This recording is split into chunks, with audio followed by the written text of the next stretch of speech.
보호자 서명이 필요하다며 간호사가 서류를 내밀었을 때 나는 빈 의자를 바라봤습니다.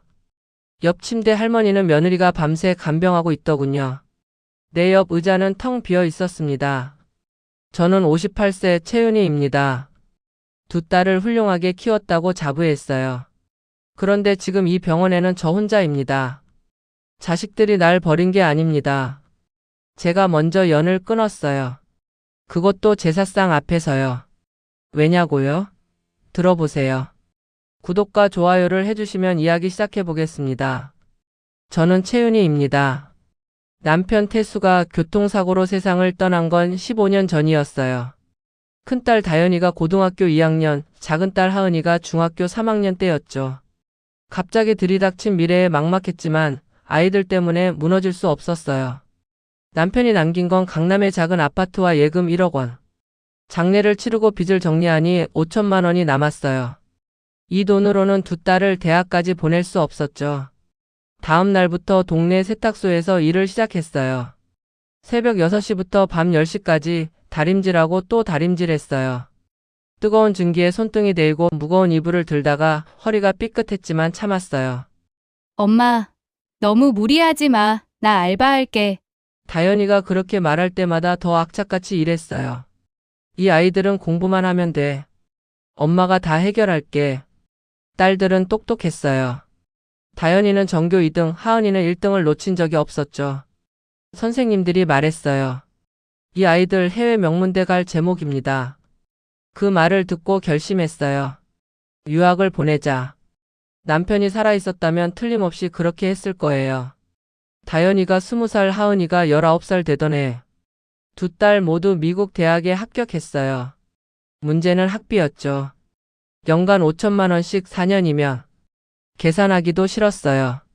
동네 은행 지점장에게 갔어요. 집을 담보로 대출받을 수 있나요? 어머니, 지금 이 집값이 3억인데 대출 받으면 이자가 많아요. 괜찮아요. 제가 갚을 수 있어요. 거짓말이었어요. 어떻게 갚을지 막연했지만 일단 딸들을 보내는 게 먼저였죠. 다현이와 하은이가 떠나는 날 인천공항에서 손을 흔들며 울었어요. 엄마, 꼭 성공해서 올게. 딸들의 외침이 아직도 귓가에 맴돌아요. 그날부터 진짜 지옥이 시작됐어요. 세탁소 일만으로는 턱없이 부족해서 새벽 배송 알바를 추가했어요. 새벽 3시에 일어나 신문 배달하고 6시부터 세탁소, 밤 10시까지 다림질.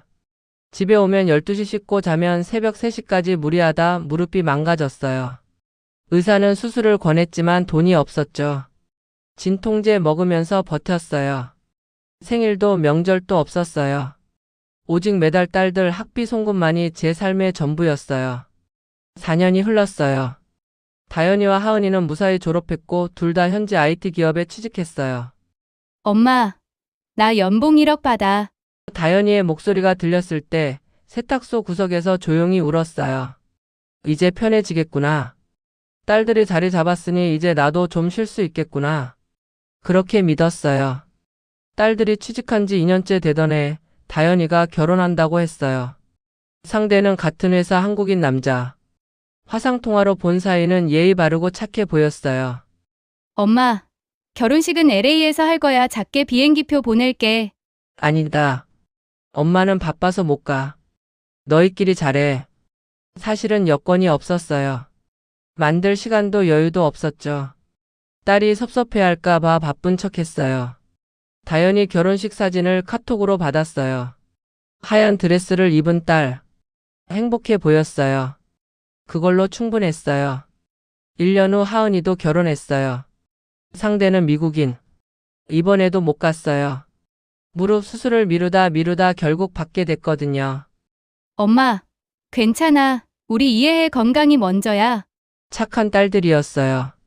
그때까지는. 명절 때 딸들이 영상통화를 했어요.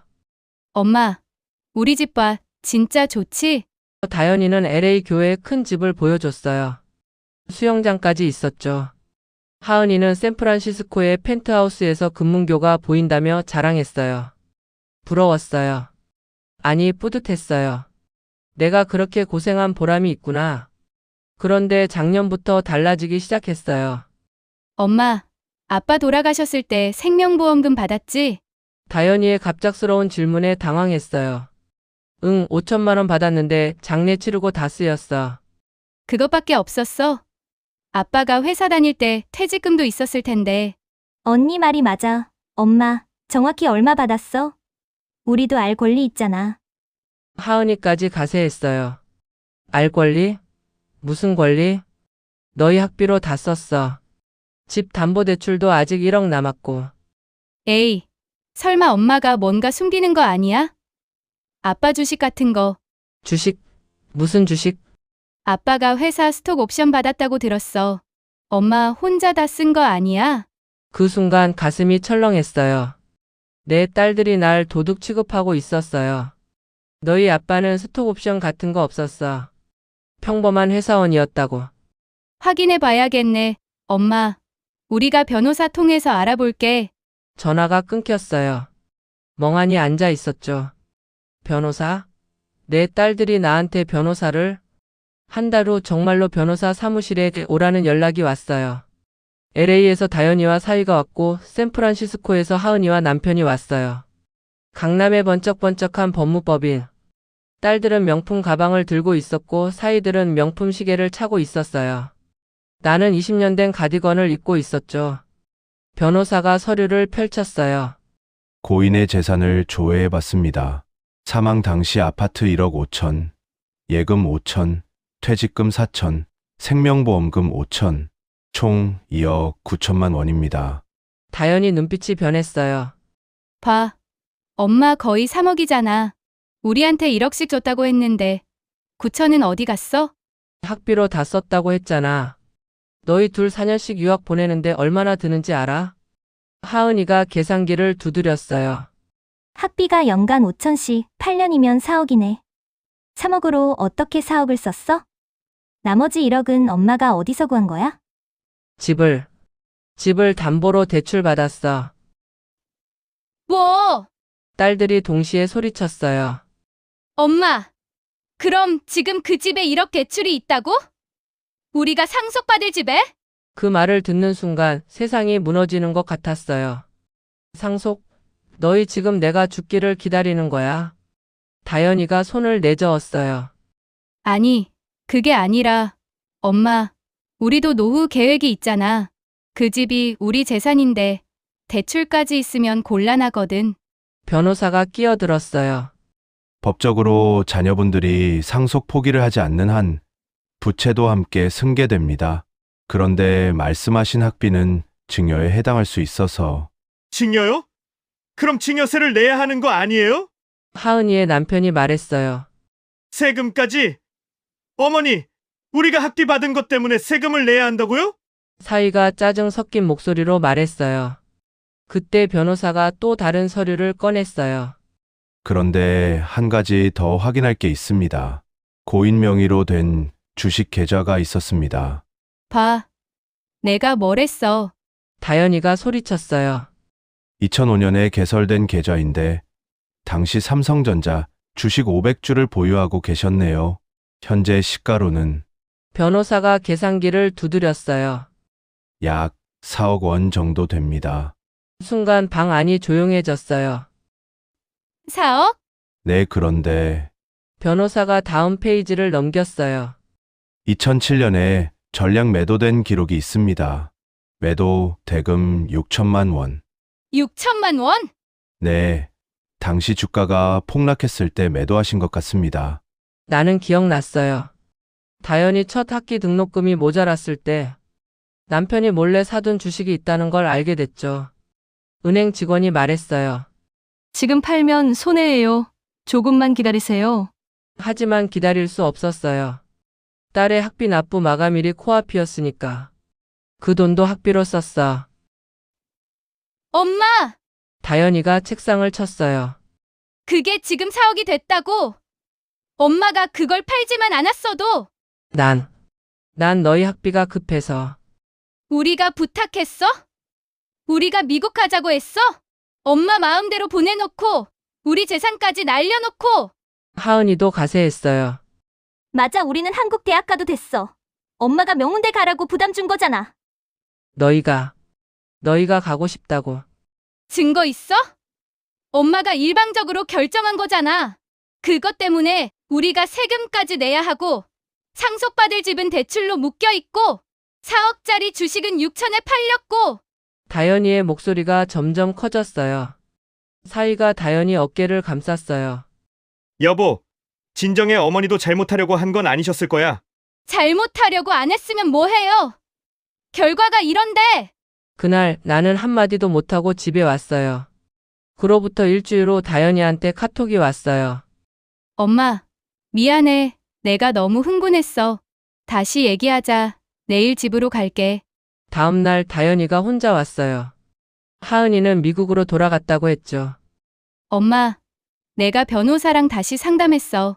다현이가 서류를 꺼냈어요. 엄마가 그 집을 내 명의로 증여하면 대출도 내가 정리할게. 그리고 엄마는 그 집에 계속 사는 거야. 전세권 설정해서. 그게 무슨? 엄마, 노후도 보장되고 나도 세금 문제 해결되고 일석이조잖아. 응? 딸의 눈빛이 너무 밝았어요. 너무 준비된 미소였어요. 다현아, 근데 만약 엄마가 나중에 아프거나 하면 걱정 마. 내가 요양원 비용 다 낼게 좋은 대로. 요양원. 그 단어를 들은 순간 모든 게 명확해졌어요. 딸은 나를 내 집에서 쫓아낼 계획이었어요. 전세권? 그건 언제든지 해지할 수 있죠. 집 주인이 딸이 되는 순간 나는 세입자가 되는 거예요. 생각해 볼게. 엄마, 이거밖에 답이 없어. 하은이도 동의했어. 빨리 결정해야 세금 문제도 해결되고. 나가줄래? 엄마, 나가라고. 다현이가 황당하다는 표정으로 나갔어요. 그날 밤 나는 결심했어요. 다음 날 나는 다른 변호사를 찾아갔어요. 동네 법률구조공단이었죠. 상황이 이러이러한데요. 제가 어떻게 해야 할까요? 젊은 여자 변호사가 서류를 검토했어요.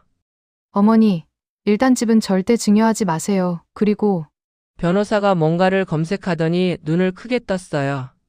어머니, 혹시 남편분이 다니셨던 회사가 2010년에 상장했다는 거 아세요? 상장? 무슨? 스톡 옵션이 실제로 있었어요. 그런데 상속인들이 청구하지 않아서 회사에 그대로 있네요. 15년 지나면 소멸되는데 아직 시간이 있어요. 그게 얼마나 되는데요? 변호사가 계산기를 두드렸어요. 현재 시가로 약 8억 원입니다. 세상이 빙빙 돌았어요. 8억? 네. 그런데 이건 상속 재산이라 어머니와 자녀분들이 나눠 가져야 해요. 법정 상속분으로 하면 어머니가 4억, 따님들이 각각 2억씩. 그럼 그동안 딸들은 이걸 몰랐던 거예요. 회사에서 따로 통지를 안 했나 봐요. 제가 알아봤더니 고인의 등록된 주소로 우편을 보냈는데 반송됐다고 하네요. 이사 가셨죠? 내 남편 떠나고 작은 집으로 이사했어요. 그래서 연락이 안 된 거예요. 어머니, 이거 청구하시면 됩니다. 나는 멍하니 앉아 있었어요. 8억. 내가 15년간 무릎 망가뜨리며 번 돈보다 많은 돈이 그냥 회사에 있었다는 거예요. 그럼 딸들한테 알려줘야 하나요? 변호사가 고개를 저었어요. 법적으로 알려줄 의무는 없어요. 하지만 나중에 알게 되면 분쟁이 생길 수 있으니까 어머니가 판단하세요. 집에 돌아와 밤새 생각했어요. 딸들한테 말해줄까? 그럼 또 날 뭐라고 할까? 그것도 몰랐어? 엄마가 멍청해서 우리가 손해봤잖아. 아니면 말하지 말까? 내 돈 4억만 받고 조용히 살까? 그런데 다음날 결정을 내리기도 전에 다현이한테서 전화가 왔어요. 엄마, 우리 이번에 한국 들어와서 아예 정착하기로 했어. 뭐? 응, 하은이네도 그래 아이들 교육 때문에 한국이 낫대. 그럼 그래서 엄마 집이 필요해. 우리가 거기 살게. 엄마는 하은이네 집에 가 있어. 하은이가 작은 빌라 하나 사줄 거야. 잠깐 그게 무슨? 엄마, 이번엔 거절하지 마. 우린 이미 다 계획 세웠어. 내일 서류 가지고 갈게. 전화가 끊겼어요. 나는 휴대폰을 들고 변호사에게 전화했어요. 스톡 옵션 제 몫만 청구할 수 있나요? 네, 가능합니다. 그럼 그렇게 해주세요. 그리고 딸들한테는 나중에 알려주세요. 제가 떠나고 나서 병실에서 퇴원하는 날 나는 짐을 챙겼어요. 무릎 재수술이었어요. 이번엔 제대로 된 병원에서 제대로 된 수술을 받았죠. 휴대폰이 울렸어요. 다연이었어요. 1년 만이었죠. 받지 않았어요. 작년 스톡옵션 4억을 받았어요. 그 돈으로 지방에 작은 주택을 샀고 나머지는 통장에 넣어뒀어요. 딸들은 내 집으로 이사했어요. 대출을 정리했다면서 좋아했죠. 나는 집을 나오면서 열쇠를 두고 왔어요. 3개월 후 딸들이 스톡옵션 이야기를 알게 됐어요. 변호사가 통지했거든요. 그때부터 전화가 미친 듯이 왔어요. 받지 않았어요. 문자가 왔어요. 엄마, 4억 받았으면서 왜 우리한테 말 안 했어? 엄마가 혼자 다 가지려고 숨긴 거지? 나는 답장했어요. 너희 돈 2억씩은 회사에 있어 알아서 청구해. 나는 내 몫만 받았어. 그리고 앞으로 연락하지 마. 너희한테 줄 유산은 없어. 내가 다 쓸 거야. 그리고 번호를 바꿨어요. 지금 나는 바닷가 근처 작은 집에서 살아요. 매일 아침 산책하고 동네 복지관에서 봉사활동도 해요. 무릎도 많이 좋아졌어요. 가끔 꿈을 꿔요. 어린 다현이와 하은이가 나타나는 꿈. 엄마 사랑해. 하고 안기는 꿈. 꿈에서 깨면 눈물이 나요. 하지만 후회는 안 해요. 저 멀리 바다가 보여요. 파도가 밀려왔다 물러가요. 인생도 그런 것 같아요. 밀려왔다 물러가고 주었다 받고. 나는 이제 내 몫을 찾았어요. 돈도 평화도. 어제 동네 슈퍼 아주머니가 물었어요. 자식들은 언제 와요? 안 와요. 저 혼자 살아요. 외롭지 않아요? 나는 웃었어요. 전혀요. 그리고 집에 돌아와 거실 창문을 활짝 열었어요. 바닷바람이 들어왔어요. 자유로웠어요. 끝까지 이야기를 들어주셔서 감사합니다. 오늘의 사연 이야기 어떠셨나요? 구독과 좋아요 해주시면 다음 영상에서 더 재미있는 사연으로 찾아오겠습니다. 감사합니다.